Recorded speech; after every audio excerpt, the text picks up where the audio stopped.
মোৰ অতি শ্ৰদ্ধাৰ গ্ৰেটাৰ বঙাইগাঁও প্ৰেছ ক্লাবৰ সভাপতি সম্পাদক আৰু সন্মানীয় সাংবাদিক বন্ধুসকল, পোনছাতেই আপোনালোকক নৱবৰ্ষৰ আগলি বতৰত আটাইকে নৱবৰ্ষৰ প্ৰীতি আৰু শুভেচ্ছা জনাইছোঁ। নৱবৰ্ষটি আপোনালোকৰ বাবে সুখাকৰ হওক, আনন্দময় হওক, তাৰে কামনা কৰিছোঁ। আজি এটা বিশেষ ক্ষণত আপোনালোকক আমি লগ পাই অতি আনন্দিত আৰু কিছু কথা আপোনালোকক ব্যক্ত কৰি আমি যথেষ্ট আপ্লুত হ'ম। আমাৰ বঙাইগাঁও উচ্চতৰ মাধ্যমিক বিদ্যালয় পশ্চিম অসমৰ এক গৌৰৱ উজ্জ্বল অনুষ্ঠান। ই আহি 50টি বৰ্ষত ভৰি দিলে, 50টি বৰ্ষত পাৰ কৰিলে। ইতিমধ্যে আমি আমাৰ অতীতৰ স্মৃতি, আমাৰ কৃতিত্ব, আমাৰ ইতিহাস ৰোমন্থন কৰিবলৈ আৰু লগতে আগত দিনত আমাৰ কাৰ্যপন্থাৰ কাৰণে আমি প্ৰতিশ্ৰুতিবদ্ধ হ'বৰ কাৰণে আমাৰ স্বৰ্ণ জয়ন্তীৰ আয়োজন কৰিছোঁ। তিনিদিনীয়া কাৰ্যসূচীৰে এই স্বৰ্ণ জয়ন্তী অনুষ্ঠানটি উদযাপন কৰা হ'ব। অনুষ্ঠানটি আৰম্ভ হ'ব 10 জানুৱাৰীত আৰু সামৰণি হ'ব 12 জানুৱাৰীত। আমি তিনিদিনীয়া বৰ্ণাঢ্য কাৰ্যসূচীৰে এই অনুষ্ঠানটি অনুষ্ঠিত কৰিম আৰু এই শুভ মুহূৰ্তত সেইকাৰণে সাংবাদিক বন্ধুসকলক আমি আমাৰ অনুষ্ঠানলৈ আমন্ত্ৰণ জনাইছোঁ যে আমাৰ কিছু কথা আমি শ্বেয়াৰ কৰিম আৰু আপোনালোকৰ সহায় সহযোগিতা আমাৰ আশাৰ নিৰ্মালী হ'ব, যাতে তিনিওটা দিনৰ কাৰ্যসূচী আমি সুচাৰুৰূপে আপোনালোকৰ সহায় সহযোগিতা লৈ আমি পৰিচালনা কৰিব পাৰোঁ। আৰু আপোনালোকৰ যোগেদি আমাৰ এটা পাব্লিচিটি, আমাৰ বিষয়ে অসমৰ গোটেই মানুহখিনিয়ে জানক, আমাৰ স্কুলৰ বিষয়ে জানক, আমাৰ কাৰ্যপন্থাৰ বিষয়ে জানক। সেইকাৰণে আপোনালোকৰ যোগেদি আমি আমাৰ বাৰ্তাসমূহ প্ৰেৰণ কৰিবলৈ আমি প্ৰয়াস কৰিছোঁ। আমাৰ স্বৰ্ণ জয়ন্তী 36জনীয়া অভ্যৰ্থনা সমিতি আৰু 28জনীয়া এটা তদাৰক কমিটি, ষ্টেয়াৰিং কমিটি আৰু প্ৰতিটা বিভাগতে ছাব কমিটিৰ সহযোগত আমি অনুষ্ঠিত কৰিবলৈ লৈছোঁ।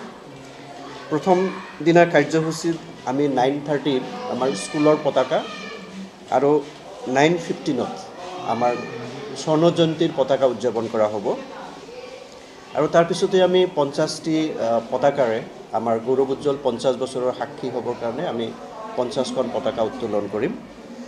আৰু তাৰ লগতে আমাৰ অনুষ্ঠানটিৰ এটা অংশ হ'ব এক্সিবিশ্যন, প্ৰদৰ্শনী। এই প্ৰদৰ্শনীৰ দুৱাৰ মুকলি কৰা হ'ব 9:45 আৰু 10 বজাত আমি সাংস্কৃতিক শোভাযাত্ৰা অনুষ্ঠিত কৰিম। সাংস্কৃতিক শোভাযাত্ৰাত আমি আটাইৰে সহযোগিতা বিচাৰিছোঁ। বিভিন্ন স্কুল কলেজৰ বিভিন্ন সংস্থা, ক্লাব, অৰ্গেনাইজেশ্যন আৰু মহিলা সমিতিক আমি আহ্বান জনাইছোঁ।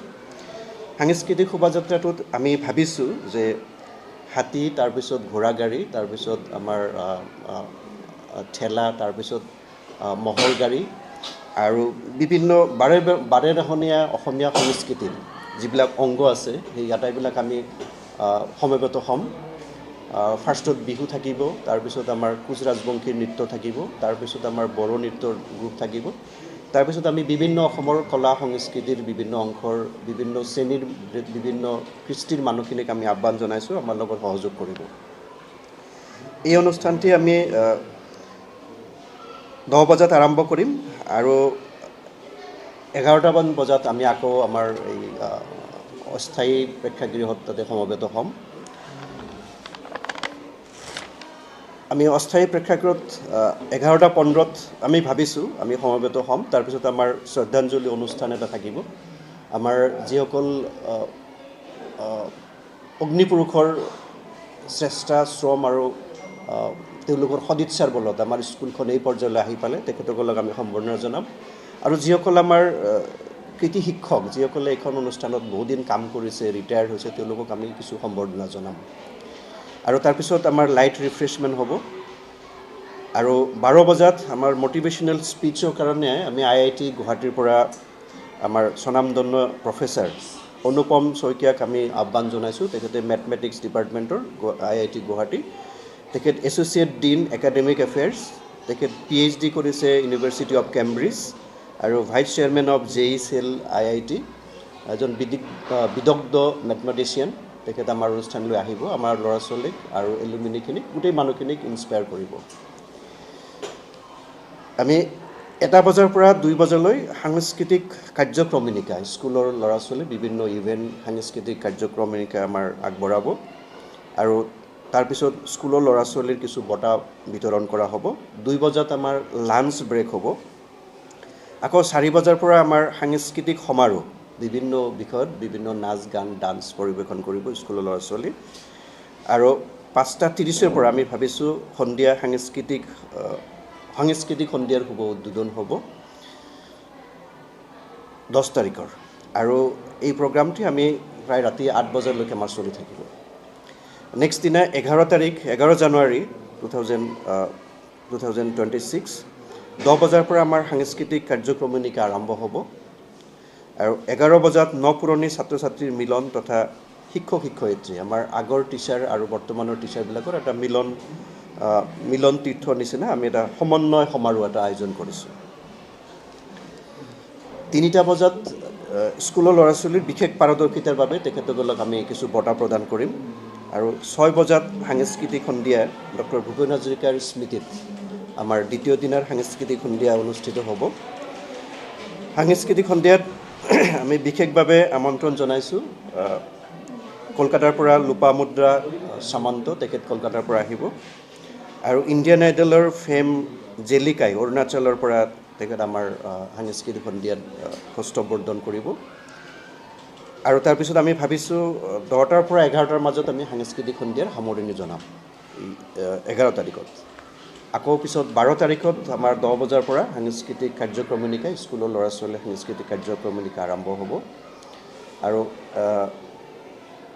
11টাৰ পৰা 1টালৈকে এটা টক শ্ব' হ'ব। আৰু 2 বজাত মুকলি সভা অনুষ্ঠিত কৰিম। মুকলি সভাত হস্তবৰ্ধন কৰিব আমাৰ সাহিত্য সভাৰ সভাপতি, তেখেতে আমাৰ মাজলৈ আহিব। আমাৰ সন্মানীয় MP আৰু MLA দুজনে আমাৰ অনুষ্ঠানটো উপকৃত কৰিব। লগতে আমি বৰ্ষাৰাণী বৰুৱা বৰ্ষাৰাণী বিষয়া তেখেতকো আমি আমন্ত্ৰণ জনাইছোঁ। আৰু আমাৰ IOCLৰ এক্সিকিউটিভ ডিৰেক্টৰ নয়ন কুমাৰ বৰুৱা তেখেতো আমাৰ মাজত আহিব।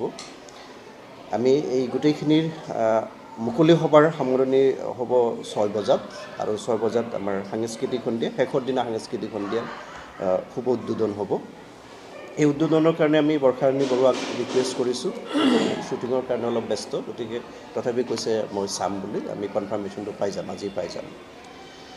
সাংস্কৃতিক সন্ধিয়াৰ শেষৰ দিনাৰ বিশেষ আকৰ্ষণ হ'ব আমাৰ জুবলি বৰুৱা, তেখেতে আহিব। আৰু মুম্বাইৰ পৰা আহিব আব্দুল শ্বেখ, সাৰেগামাপা ফেম। এই দুজন আৰ্টিষ্টক আমি আমাৰ সাংস্কৃতিক সন্ধিয়াত আহ্বান জনাইছোঁ। আমাৰ মোটামুটিকৈ এইখিনিয়ে আমাৰ 3 দিনৰ কাৰ্যসূচী। আৰু সাংস্কৃতিক সন্ধিয়াৰ শেষ হ'ব 10টাৰ পৰা 11টাৰ মাজত। আমি ডিষ্ট্ৰিক্ট এডমিনিষ্ট্ৰেশ্যনৰ পৰামৰ্শ মতে আমি শেষ কৰিব লাগিব। আমাৰ 45 lakhs টেণ্টেটিভ।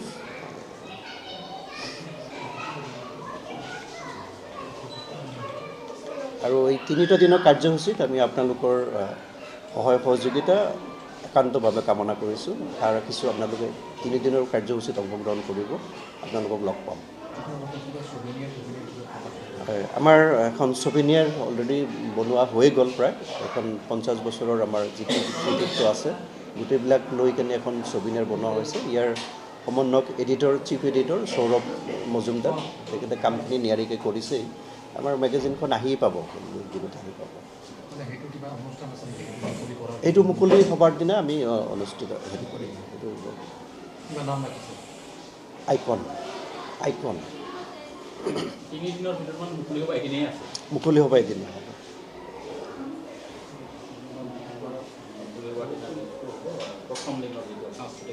এই 2টা বজাৰ পৰা ট্ৰাই কৰিম, চাওঁচোন কিমান হয়। আজিকালি ছানছেট সোনকালে হয়।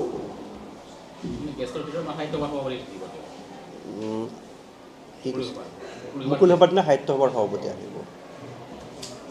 আৰু আমি ডক্টৰ ৰীতা চৌধুৰীকো ৰিকুৱেষ্ট কৰিছিলোঁ, তেখেতৰ কাজিৰঙাৰ বিশেষ প্ৰগ্ৰামৰ কাৰণে তেখেতে লাষ্ট মিনিটত চৰি বুলি ক'লে। উপায় নাই, কিবা টাইট শ্বিডিউল টাইপ। তেখেতে মুম্বাইত আছে এতিয়া, দিল্লীত আছে।